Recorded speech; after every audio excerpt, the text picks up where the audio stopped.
सेवादार अपनी साथ संगत को अंदर ले आने के लिए, मार पास कराने के लिए, कहीं कोई किसी प्रकार से दुर्घटना न हो जाए, किसी को कोई पीड़ा न हो जाए। ये बहुत बड़ा धर्म है, बहुत बड़ा पुण्य है। ये बड़ी साधना की तरफ आप जाना चाहें तो ये सबसे पहले सेवा, सत्संग, स्वाध्याय और साधना। साधना की तरफ आप कब जाएंगे? साधना आपकी फलीभूत कब होगी? जब पहली सिद्धि पर आपको चलना पड़ेगा। और पहली सिद्धि क्या है? पहली सिद्धि है सेवा। पहली सिद्धि क्या है? सेवा। आप सेवा में अपने हाथ बढ़ाएंगे, सेवा में अपने आप को लगाएंगे, तो सेवा करते करते करते करते आपका हृदय निर्मल होगा, पवित्र होगा, तो आपको संतों की वाणी पूरी लगेगी, सत्संग आपको अच्छा लगेगा, सत्संग में आप आएंगे। और कभी कभी ऐसा हो जाएगा गुरुदेव यहाँ नहीं है या संत उपलब्ध नहीं हो पाते हैं, तो संतों के ग्रंथ, संतों की वाणी का आप मनन करेंगे, अध्ययन करेंगे, उसको कहते हैं स्वाध्याय। ठीक है, स्वाध्याय का दो है, उसको कहते हैं अपने आप को, और चिंतन मनन करने को भी स्वाध्याय कहते हैं, और सब ग्रंथों को पढ़ना भी स्वाध्याय कहते हैं। ये चौथा चरण है साधना। साधना आपकी प्रारंभ कब होगी? जब ये 3 चरणों पर आप पहले चलेंगे, 3 सिद्धियों पे आप कदम रखेंगे, तब आपको चौथी सिद्धि प्राप्त होगी। आप सीधे सीधे चाहें तो ये बातें नहीं अच्छी लग रही होंगी कि वो साधना को करे, और ही कुछ करने दुनिया में करने के लिए आए, खा लो पी लो हो लो खुशी, पर अंत के समय पे नहीं भटकी खुशी। खा लो पी लो भोग लो अंत कर लो। कितने लोग क्या कहते हैं, अरे देख लेंगे दुनिया में, ये भजन करने की बात तो तब की है, ये जवानी में कहीं भजन करते हैं तो भाई मत खराब होगा। राजपाल जी, एक हमारे आपके आई ब्लॉक में सुभाष जी के अभी हैं, हमारे भाई साहब बैठे हुए हैं, ऋषि पाल मासा देवली से आए, बड़े अच्छे सज्जन पुरुष हैं, संत से भी बड़े महात्मा पुरुष हैं। इनके भाई साहब हैं छोटे, उनके बच्चे लोग पढ़ने जाते हैं और वो पूरा परिवार अपना शिष्य। तो उनके साथ में एक बेटी पढ़ने जाती थी, हमारी शिष्य आई थी जो पानीपत में गई, तो वो सत्संग में सुनने आते, तो वो बेटियां भी सुनने, जो उनके साथ पढ़ने जाती थी वो भी सत्संग में आने लगी। तो उन्होंने सत्संग सुना, बड़ा अच्छा लगा, और अच्छा लगा तो क्या हुआ, अगर टीवी उनके घर में रखी हुई है, सत्संग अच्छा लगता तो हम यहाँ पर टीवी में आस्था चिन्ह और क्या क्या निकाल संतों की वाणी आती है, तो संतों की वाणी सुनने लगी वो बेटी। उनकी माता जी आई और एक थप्पड़ दिया उन्हें, एक थप्पड़ लगाया। बताइए इसमें कौन दोषी है, कौन बिगाड़ता है, कौन बर्बाद करने का कारण है? एक थप्पड़ दिया और कहने लगी तुमको यही चैनल रह गया देखने को, तुम्हें और चैनल नहीं रहे, तुम्हारा दिमाग खराब हो, ये तुम्हारी कोई अवस्था है ये चैनल देखने की, सत्संग सुनने की? तुम्हारी अवस्था तो और कुछ करने की है, तो क्या करने की है? अब लगाओ साहब, माता जी जब सत्संग नहीं सुनने दे रही, अच्छी चर्चा नहीं देखने दे, एक थप्पड़ मारती और कहती ये तुम्हारी अवस्था नहीं है कुछ करने की देखने की। तो फिर बेटी को फिर क्या करना होगा? अगर आप सत्य से रोके तो क्या होगा? गजब कर दिया, गजब कर दिया। किधर जाएंगे आप? क्या होगा आपका?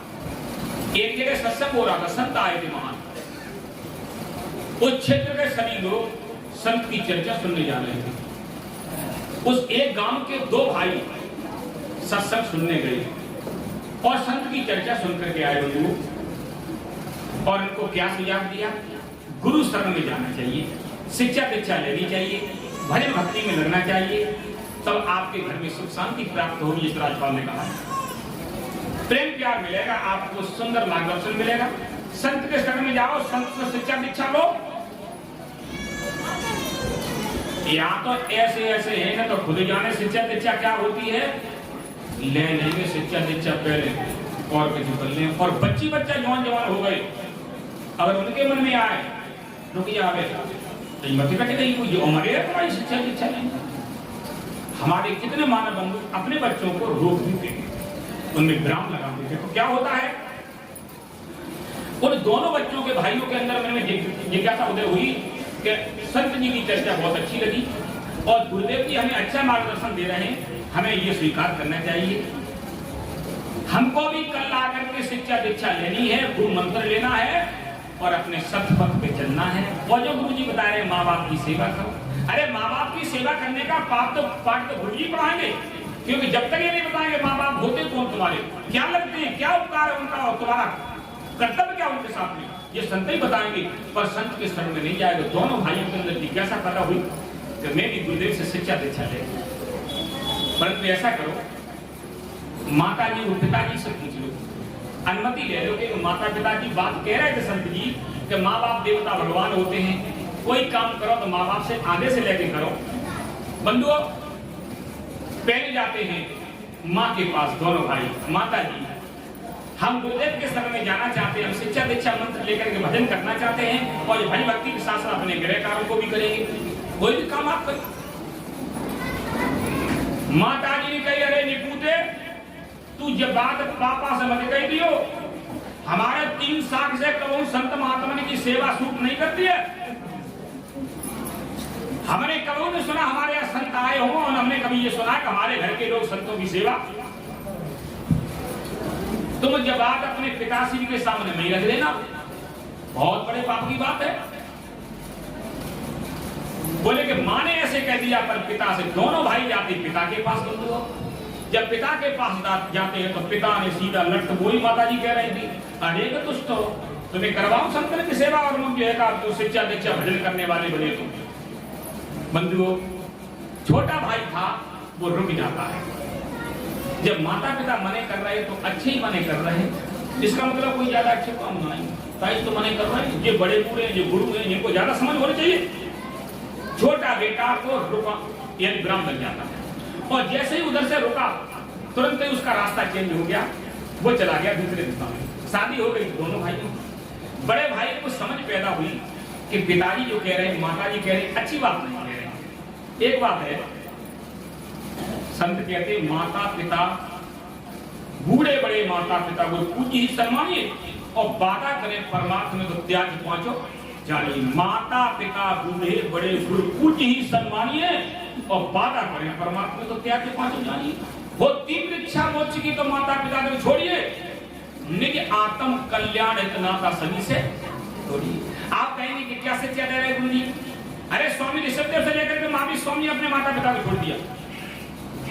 सिद्धोदन के पुत्र गौतम सिद्धार्थ महात्मा बुद्ध जी ने अपने माता पिता को क्या अपनी पत्नी को अपने बच्चों को छोड़ दिया कल्याण के लिए।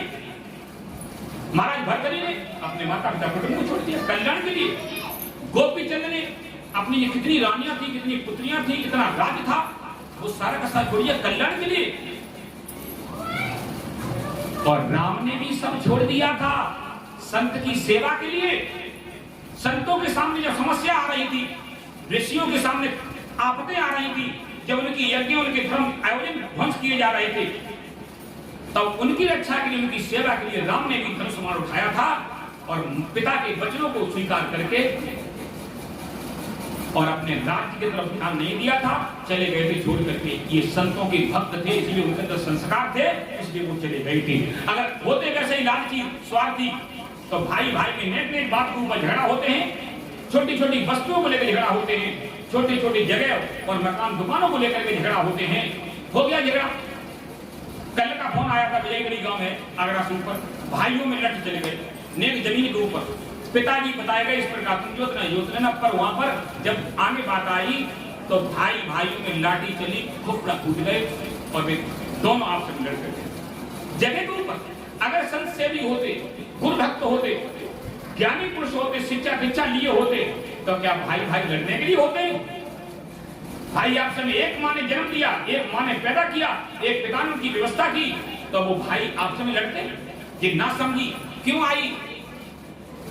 इसीलिए आई तो माँ ने मना कर दिया, पिता ने मना कर दिया और छोटा बेटा चला गया जुआरी और शराबियों को संगत करने लगा। जब शराब पीने लगा, जुआ खेलने लगा, सट्टा लगाने लगा और व्यभिचार की तरफ चला गया तो पत्नी को अरे दुष्ट में मर क्यों नहीं गई? मेरे माँ बाप ऐसा क्यों किए ऐसे दुष्टों के साथ में? तो जो पैसा नहीं कमा रहे, शराब पी के मस्त पड़े हुए जुआ खेल के सारा सफा कर दिया। बंधु एक की ये दशा हो गई, पर बड़े वाले ने विचार किया। अभी राजपाल जी कह रहे थे पत्नी एक पूजनी है, ये महिला देवी हमारी पूजनी है। क्यों है? कि इन्हीं घटों में इन्हीं रूपों में हमारी माँ है, हमारी बहन है, हमारी पत्नी, हमारी कितनी साधवियां इसी रूप में। इन घटों में हम इस प्रकार देखें, उन्होंने कहा पिता ने मना कर दिया है, मां ने मना कर दिया, पर मैं अपनी देवी से और पूछ लेता हूं कि मेरी देवी की क्या सलाह है, मेरी पत्नी की क्या सलाह है। क्यों? हमारी पत्नी हमारी अर्धांगिनी है, वो हमारे ये जीवन के ऊपर हकदार है। मैं एक बार उनसे सलाह लेता हूं। बंधुओं, वो जो पत्नी थी बड़े भाई की, वो गुरु भक्त थी, संत सेवी थी, उनके संत आया करते थे, परंतु वह घर की दिशा देख करके, हाथ देख करके बेचारी अपने दिल की बात अपनी अंदर रखती थी, और साधना अभ्यास जो अपने पियर में करती थी, वो साधना अभ्यास अपने ससुराल में भी करती थी, परंतु किसी से कुछ नहीं कहा करती थी। तो इस लायक जो है ही नहीं, ये जिज्ञासा इनकी है ही नहीं, अगर मैं अपनी बात यहाँ रखेंगे तो ये मेरी बात को स्वीकार नहीं करेंगे, इसलिए अंदर ही अंदर अपने गुरुदेव को मनाती थी, अपने इष्ट को पूछती थी बंधुओं, और ये प्रार्थना करती है सब गुरुदेव किस दिन वो दिन आए, कब वो दिन आए जिस दिन मेरे पति देव, मेरे सास ससुर, मेरा परिवार रूप परम भजन में शक्ति होती। बंधुओं, एक साधु, एक भक्त, एक माँ, एक भाई, एक बहन अगर अपने घर में भजन करती है तो भजन करने से आवा पैदा होती है, एनर्जी पैदा होती है, ऊर्जा मंडल पैदा होता है। एक ही की भजन की भक्ति की शक्ति आपके पूरे घर को प्रकाशमान कर देगी, उज्जवल कर देगी, और सबके ऊपर एक छापा डाल देगी। और क्या कहा? बड़े भाई जब जाते हैं अपनी पत्नी के पास, उनसे जब कहते हैं कि देखो देवी, हमारे विचार ऐसे, मेरे मन में ऐसी भावना उदय हो रही है, संत आए, श्रद्धेय आए, महापुरुष आए हैं, बड़ी अच्छी शिक्षा दे रहे हैं, बड़ा मार्गदर्शन दे रहे हैं, हमें बड़ा आनंद हुआ और हमें लग रहा है मेरा भविष्य बड़ा बढ़िया बनेगा। आपकी क्या सलाह है? माँ ने तो मना कर दिया, पिता ने मना कर दिया, अब आपकी क्या सलाह है?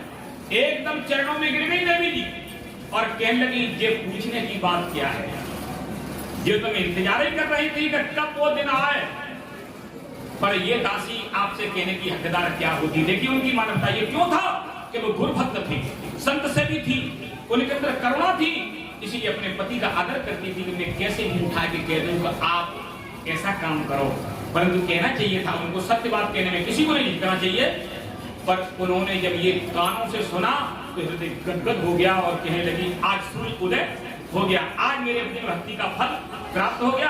अपने पति के चरणों में गिर गई और कहने लगी, ये मुझसे पूछने की आवश्यकता ही क्या है, ये तो बड़ा पुण्य कार्य है, बहुत ही धर्म कार्य है, इससे बड़ा दुनिया में हो ही क्या सकता है। संत की संत में जाकर के, संत की संत में जाकर के, और मुझे भी अवसर मिलेगा, आप अपने जीवन को धन्य करेंगे। बहुत से उदाहरण दे दिए बंधुओं, वहां जाकर के नई बात बनी, माँ की पिता किसी की सत्य बात को लेकर के चले गए संत की संत में, शिक्षा दीक्षा हो गई, और जैसी शिक्षा दीक्षा हुई, संत का उपदेश श्रवण करके सबसे पहले आपके माँ के पास और माँ के चरणों को स्पर्श करते हैं, कि संत की शिक्षा है ये।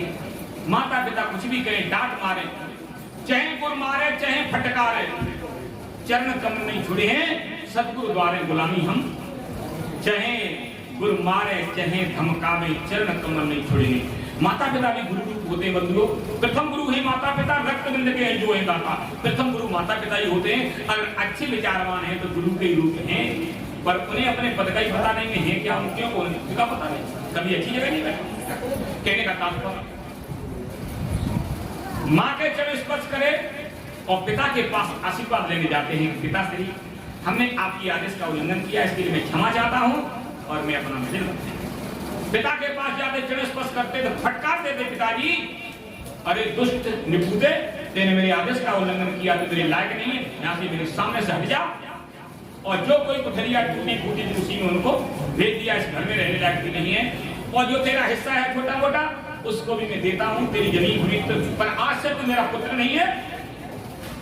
उन्होंने उस डांट को, उस फटकार को आशीर्वाद समझ करके बंधुओं स्वीकार कर लिया और अपनी जमीन के हिस्सा में उसको कमाते हैं, बड़े मेहनत से, और सत्संग करते हैं, साधना करते हैं। ये तो कर रहे हैं बड़े वाले और बड़ी वाली, उनकी संतान भी उसी लाइन में लग जाती, बड़े वाले बड़े अच्छे सज्जन पुरुष बन जाते, पूरे गांव में उनका आदर हो रहा है, संतों की सेवा करते उनका हृदय गदगद हो रहा है। पर क्या देख रहे हैं, पिताजी और माताजी छोटे भाई के पास रह रही हैं। राजपाल जी, माताजी के और पिताजी के पास में छोटे भाई रह रहे हैं, पर माताजी का, पिताजी का जो धन था वो धन का शोषण हो रहा है, छोटे बेटा कुछ नहीं कमा रहे हैं। एक दिन गहरी नशा में पी करके आए और माताजी जो पत्नी थी उनकी, वो पत्नी का दिमाग खराब हो रहा था कि जो मेरा पति है शराब पीता, मांस खाता, जुआ खेलता, मुझे पैसा टका नहीं कमा के देता है, तो बताइए मैं क्या करूं, मेरा दिमाग खराब हो रहा। दिशा बिगड़ी गई थी उनकी। बंधुओं ध्यान देना,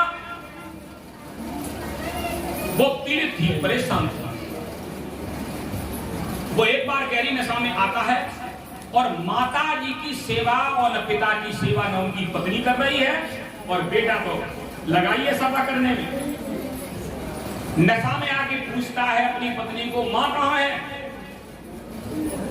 उस समय मां अपने पीने के लिए कुआं से पानी खींचने के लिए गई थी। बंधुओं, उनकी पुत्र वधू वो कुछ नहीं कर रही। क्यों? ये तो देन माता पिता की है। अगर बेटा और पत्नी दोनों ही संत की संग में चले जाते, शिक्षा दीक्षा मंत्र ले लेते, तो उनकी पूजा हो रही होती, दोनों भाई प्यार से रह रहे होते, माता पिता को भगवान देवता समझ के पूज रहे होते।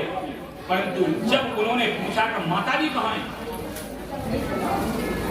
तो उन्होंने कहा, माता जी हम तुम दोनों से ईर्ष्या करती हैं, हम तुम दोनों से जलती हैं, हम तुम दोनों का प्यार इसमें प्रेम को देख करके माता जी सूखी जा रही हैं। अच्छा, अरे हाँ, अगर ये शराब पानी नहीं पी करके ऐसी कुछ नहीं होगी तो क्या होगा? अच्छा है कहां? इस समय कहीं पानी खींचने एक डंडा लेके जाता है छोटा लड़का, ये भी सेवा है, ये भी सेवा है। शांत रह के बड़ा दया करो। क्या हुआ?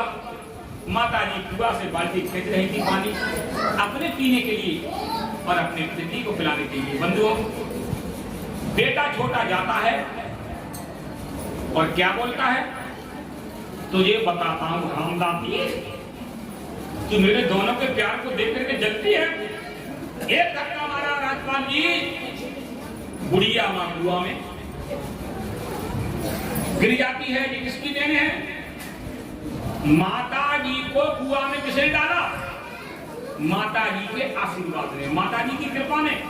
माता जी की कृपा अगर उधर हो जाती कि बेटा बड़ी सौभाग्य की बात, चले जाइए, तो इस प्रकार की बात नहीं आती। और जो मोहल्ला पड़ोस के लोग थे उनने देखा, गजब कर दिया, इसने अपनी मां को कुआं में डाल दिया। भड़बड़ा के सब लोग दौड़ते हैं, कुछ सुविधा व्यवस्था लेकर के माता जी को हाथों हाथ से बस्ती के लोग निकाल लेते हैं। और बड़ा बेटा भी सबसे पहले दौड़ता है, उनकी बड़ी बहू दौड़ती है, हाय माँ करके, कि उन्हें अपनी माँ के महत्व का पता था कि मेरी माँ मेरे लिए क्या है, जिन्होंने मुझे जन्म दिया, जिन्होंने दूध पिलाया, जिनने मेरे लैट्रिन बाथरूम साफ करे, इनकी देन बहुत बड़ी है। ये संत की शिक्षा थी। कुआं से निकाली माँ और बड़े बेटा और बड़ी बहू दोनों अपने घर ले जाते हैं। माँ अब आप वहां मत रहिएगा, मेरे पास रहिएगा, जैसी रूखी सूखी हमसे बच जाए आप स्वीकार कीजिए और मेरे घर रहिए। माता जी को घर ले जाती हैं, माता जी को अपने गोदी में सिर रख के दूध दलिया खिलाती हैं, भोजन खिलाती हैं। बड़ी बहू पैर दबाती हैं, बड़े बेटा उनके पैर दबाते हैं, बड़ी बहू कपड़े साफ करती हैं और दूध दलिया का नाश्ता कराती हैं। और अम्मा क्या कहती? अरे निपूती, अरे निपूते, तू ही तो वो है जो मेरी बात नहीं मानी और संतन के संग चला, संतन के संग चला गया, संतो नहीं आई, क्योंकि हृदय में कुछ और बस रहा है। परंतु हंसी आती है बेटा बहू को, धन्य है अज्ञानता, धन्य है वो मानता, धन्य है तुम्हारी सोच, आज भी तुमको नहीं आया होश, क्योंकि तुम्हारा इस प्रकार की थी सोच, इसलिए तुम्हें नहीं आया।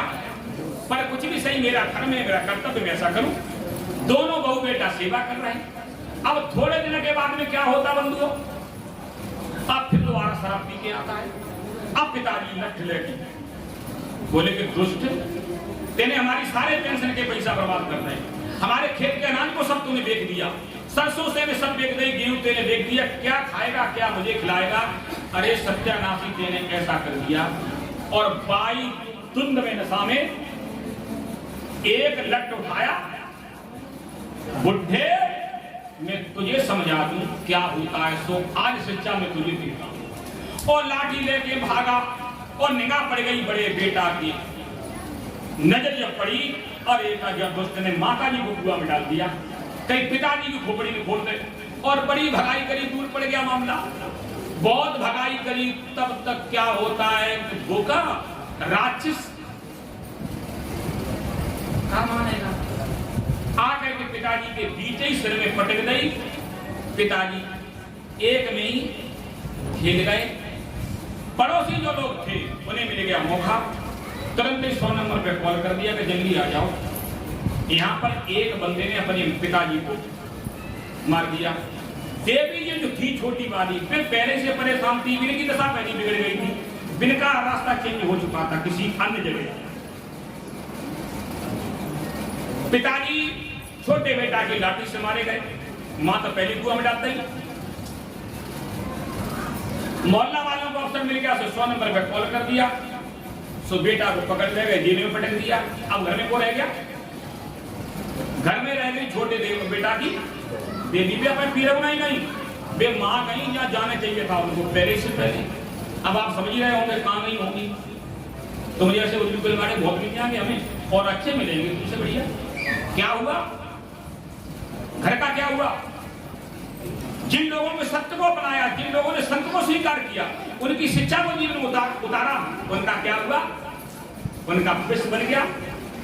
गांव वालों से सम्मान मिलता है, संत का आशीर्वाद मिलता है। दोनों पति पत्नी बड़े आनंद की इतना बह रहे हैं, सुख शांति की जिंदगी जी रहे हैं, भजन भक्ति करते हैं और अपने छोटे छोटे नन्हे मुन्ने बच्चों को संस्कार देते हैं।